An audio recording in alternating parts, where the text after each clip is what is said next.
Di tepi Danau Como yang tenang, sebuah klub kecil yang dulu nyaris terlupakan, perlahan mulai bangkit dan menulis salah satu kisah paling mengejutkan dalam sepak bola modern.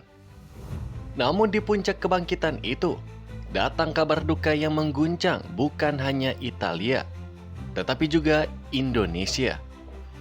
Michael Bambang Hartono, sosok di balik transformasi Como yang telah meninggal dunia. Dan bersama kepergiannya, dunia sepak bola kehilangan seorang visioner yang mengubah klub kecil menjadi simbol harapan baru. Sebelum kita masuk ke kisah lengkap tentang bagaimana seorang pengusaha dari Asia Tenggara mampu mengubah nasib klub bersejarah Italia, pastikan kalian sudah subscribe ke Soccerverse ID, karena di channel ini kita tidak hanya membahas pertandingan, kita membahas manusia, keputusan, dan sejarah di baliknya.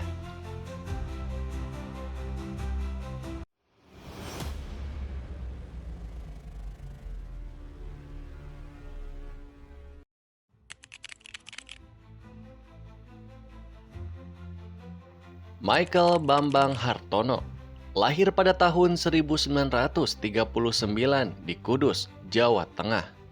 Di tengah keluarga yang telah lama menjalankan bisnis rokok kretek, ketika ayahnya meninggal pada awal tahun 1960-an, Hartono dan saudaranya harus mengambil alih bisnis keluarga di usia yang relatif muda. Perusahaan jarum di saat itu masih jauh dari kata stabil, bahkan sempat mengalami kebakaran pabrik besar yang hampir menghancurkan seluruh operasi produksi. Namun justru dari krisis itulah, Hartono mulai menunjukkan karakter kepemimpinannya yang kelak membuatnya dikenal sebagai salah satu pengusaha paling tangguh di Asia. Selama beberapa dekade berikutnya, ia mengubah Jarum dari perusahaan rokok lokal menjadi konglomerasi global. Ia tidak hanya memperluas produksi dan distribusi, tetapi juga melakukan diversifikasi ke sektor perbankan, teknologi, properti, dan olahraga. Investasi besar dalam Bank Sentral Asia setelah krisis 1998 menjadi salah satu keputusan paling visioner dalam sejarah bisnis Indonesia dan menjadikan keluarga Hartono sebagai salah satu keluarga terkaya di dunia. Namun meskipun kekayaannya terus bertambah, Hartono tidak pernah sepenuhnya meninggalkan kecintaannya pada olahraga.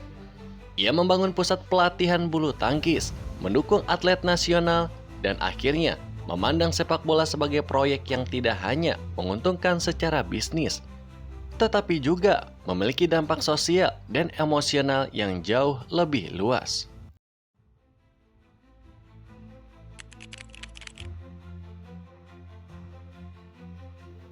Tahun 2019 menjadi titik balik, bukan hanya bagi Como, tetapi juga bagi keterlibatan Indonesia dalam sepak bola Eropa.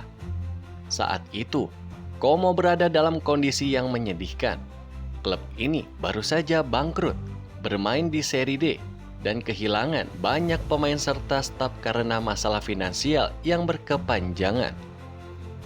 Bagi banyak investor, Como bukanlah pilihan yang menarik. Klub kecil, basis supporter terbatas, dan sejarah yang dipenuhi kegagalan finansial yang membuatnya terlihat seperti proyek yang terlalu beresiko. Namun Hartono melihat sesuatu yang tidak dilihat orang lain. Kota Como bukan kota biasa, terletak di tepi danau yang menjadi destinasi wisata internasional.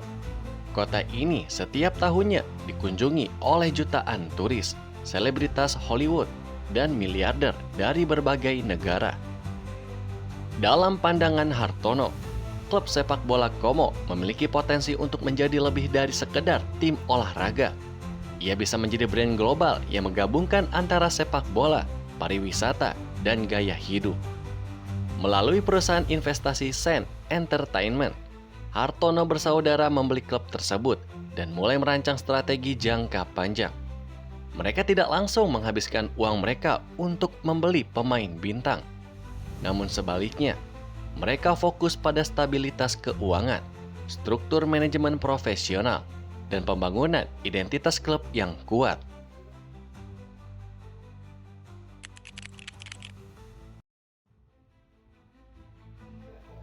Didirikan pada tahun 1907, Como bukan klub baru dalam sepak bola Italia. Mereka pernah merasakan atmosfer Serie A pada beberapa periode, terutama di tahun 1980-an. Namun setelah itu, klub ini pun mengalami penurunan drastis, baik secara finansial maupun performa. Kebangkrutan pertama di awal tahun 2000-an membuat Como harus memulai kembali dari kasta bawah. Kebangkrutan kedua pada tahun 2016 hampir menghapus klub ini dari peta sepak bola profesional Italia. Stadion Giuseppe Sinigaglia yang dulunya dipenuhi supporter seringkali terlihat kosong dan masa depan klub terasa tidak pasti. Bagi para pendukung setia, Como bukan sekedar klub, ia adalah identitas kota. Namun tanpa investor, tanpa manajemen yang stabil, dan tanpa strategi jangka panjang, klub ini seperti kapal yang terus berlayar tanpa arah. Kedatangan Hartono tidak hanya membawa uang, ia membawa arah.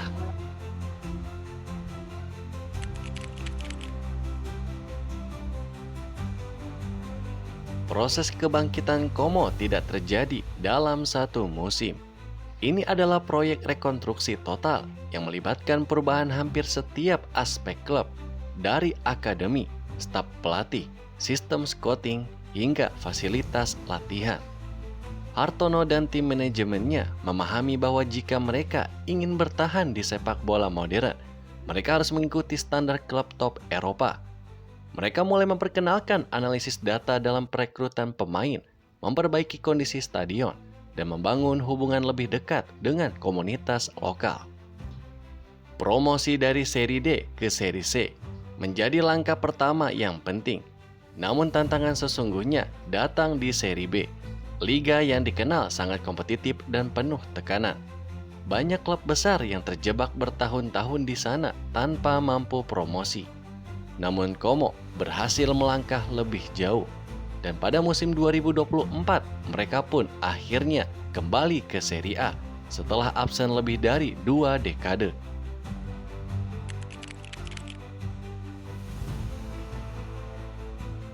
Ketika Como promosi ke Serie A, banyak analis memprediksi mereka hanya akan bertahan satu musim. Namun kenyataannya di lapangan berkata lain. Dengan kombinasi pemain muda, taktik modern, dan manajemen yang stabil, Como mampu bersaing melawan klub-klub yang memiliki anggaran jauh lebih besar.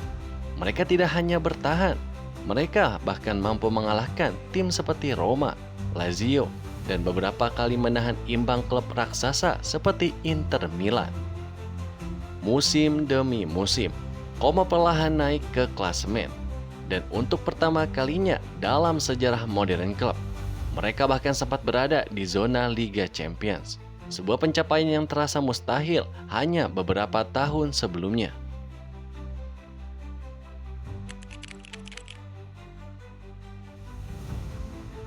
Salah satu keputusan paling menarik dalam proyek Como adalah merekrut Cesc Fabregas sebagai pemain pada akhir karirnya. Banyak yang mengira itu hanya langkah marketing. Namun seiring berjalannya waktu, Fabregas menunjukkan bahwa ia memiliki visi sepak bola yang sejalan dengan manajemen klub. Setelah pensiun, ia tidak meninggalkan Como. Ia justru menjadi bagian dari staf pelatih, lalu naik menjadi kepala pelatih. Sebagai mantan gelandang yang bermain di bawah Arsene Wenger dan Pep Guardiola, Fabregas membawa filosofi sepak bola yang mengutamakan penguasaan bola, pergerakan tanpa bola, dan kepercayaan pada pemain muda. Di bawah kepemimpinannya, Como tidak bermain seperti tim kecil yang hanya bertahan. Mereka berani menekan, berani membangun serangan dari belakang, dan berani mengambil resiko. Sesuatu yang membuat mereka menjadi salah satu tim paling menarik untuk ditonton di Serie A.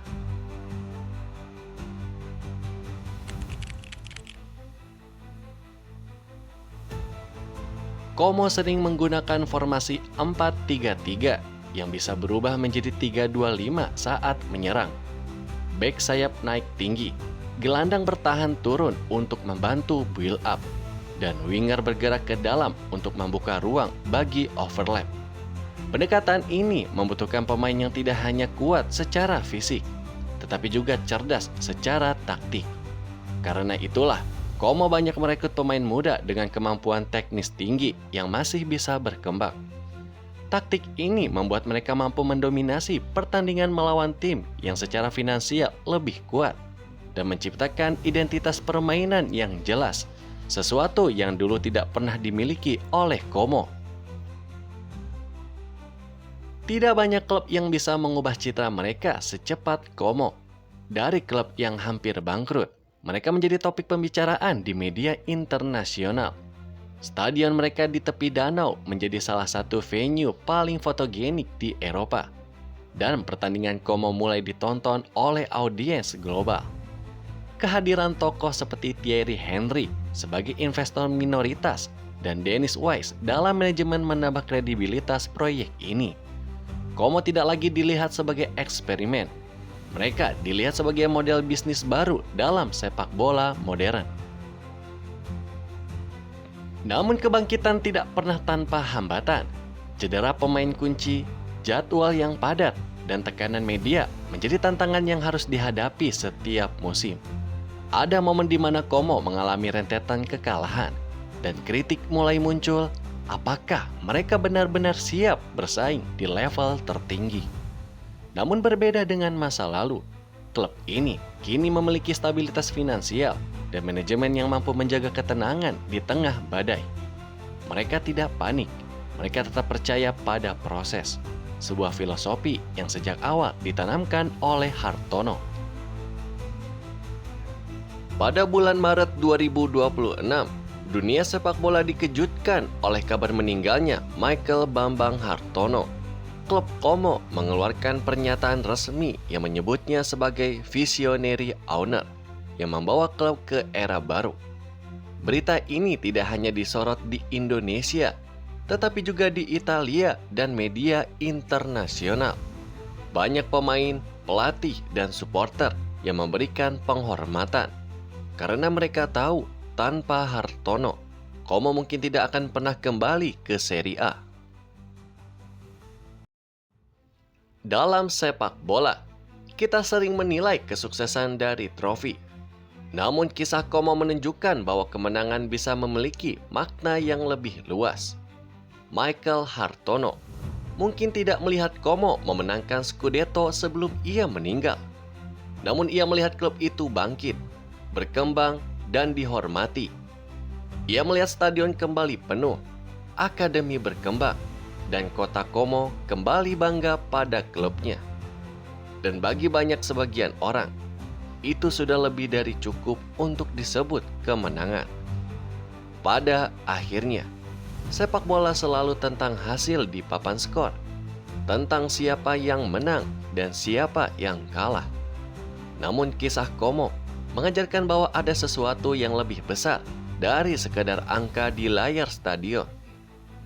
Di tepi danau Como, sebuah klub yang dulu hampir menghilang dari peta sepak bola, kini berdiri tegak, bermain di level tertinggi, dan dihormati oleh lawan maupun pendukungnya sendiri.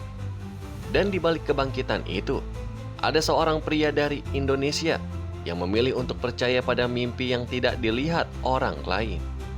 Michael Bambang Hartono mungkin telah pergi, namun visinya masih hidup di setiap pertandingan Como, di setiap sorakan supporter, dan di setiap pemain muda yang mengenakan seragam biru kebanggaan mereka. Warisan sejati seorang pemimpin bukanlah berapa lama ia hidup, tetapi seberapa lama pengaruhnya tetap bertahan setelah ia tiada. Como hari ini bukan lagi klub yang takut pada masa depan. Mereka adalah simbol bahwa dengan visi, kesabaran, dan keberanian, bahkan klub kecil pun bisa bangkit dan menulis sejarah baru. Dan mungkin itulah kemenangan terbesar yang pernah diraih oleh Michael Bambang Hartono. Jika kalian menyukai kisah sepak bola yang bukan hanya tentang pertandingan, tetapi juga tentang manusia, keputusan besar, dan perjalanan penuh emosi seperti ini, jangan lupa untuk subscribe ke Soccer First ID aktifkan notifikasi, dan bagikan video ini ke teman-teman kalian agar lebih banyak orang tahu bahwa sepak bola tidak hanya dimainkan di lapangan, tetapi juga ditentukan oleh mereka yang berani bermimpi di balik layar. Sampai jumpa di video berikutnya hanya di Soccer First ID.